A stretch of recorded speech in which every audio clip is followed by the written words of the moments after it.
নামাজে বায়ু আটকে রাখলে নামাজ হবে কিনা, কিংবা নামাজে বায়ু বের হয়ে গেলে তখন কি করবেন। অনেক ব্যক্তি আছে নামাজে বায়ু আটকে রাখে, নামাজ আদায় করে, কিংবা অনেক ব্যক্তি আছে নামাজে বায়ু বের হওয়ার সন্দেহের প্রবণতায় সে কি করবে সমাধান খুঁজে পায় না। দুজন ব্যক্তির জন্য রাসূলের হাদিস থেকে একেবারে স্পষ্ট সমাধান হচ্ছে। প্রথম হাদিসটি সহিহ বুখারী ও মুসলিমে এসেছে, দ্বিতীয় হাদিসটি নাসাইর বর্ণনা এসেছে। রাসূল সাল্লাল্লাহু আলাইহি সাল্লাম দুজন ব্যক্তির জন্যই করণীয় বলে দিয়েছেন। প্রথম ব্যক্তি হচ্ছে নামাজে বায়ু আটকে রাখলে নামাজ হবে কিনা। এ সম্পর্কে আমরা যদি হাদিস দেখি, রাসূল সাল্লাল্লাহু আলাইহি সাল্লামের নাসাইর বর্ণনায় হাদিস এসেছে, রাসূল সাল্লাল্লাহু আলাইহি সাল্লাম বলেছেন, অর্থাৎ সব সময় দেখবেন শয়তান আপনাকে একটা কুমন্ত্রণা দিচ্ছে। আপনার মনে হচ্ছে আমার অজু মনে হয় নষ্ট হয়ে গিয়েছে, আপনার মনে হচ্ছে অজু মনে হয় নাই, এরকম সন্দেহ প্রবণতা সবসময় আপনার ভেতরে কাজ করে।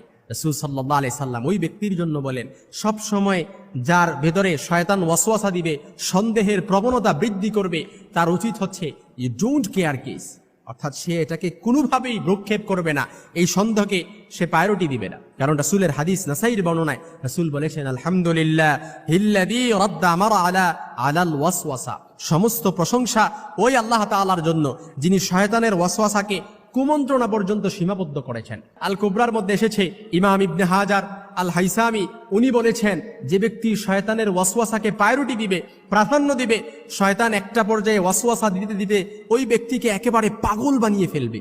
এই জন্য আপনার উচিত হচ্ছে, নাসাইর বর্ণনায় হাদিস থেকে রাসূল যেটা সমাধান দিয়েছেন, আপনার উচিত হচ্ছে শয়তানের ওয়াসওয়াসাকে কখনোই প্রাধান্য না দেয়া।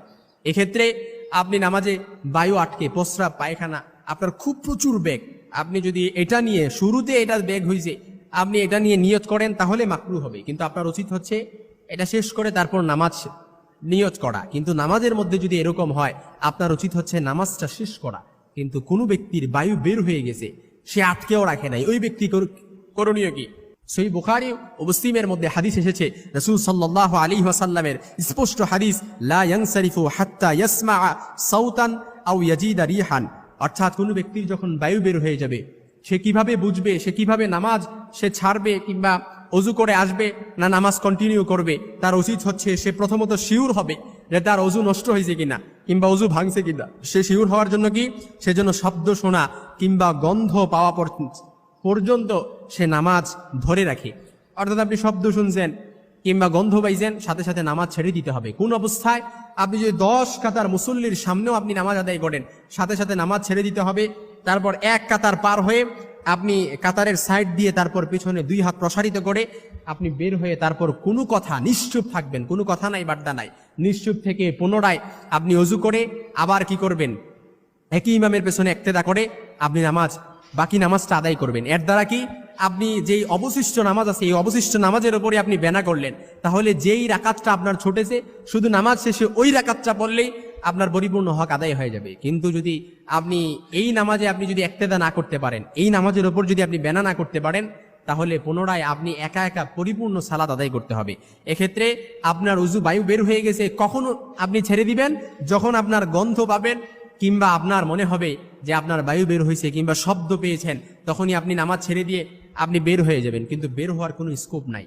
আপনি দেখা গেছে পেছন দিক দিয়ে যদি আপনি সব মুসল্লিকে ডেঙ্গিয়ে যান, তাহলে অনেক মুসল্লির নামাজে ব্যাঘাত ঘটতে পারে।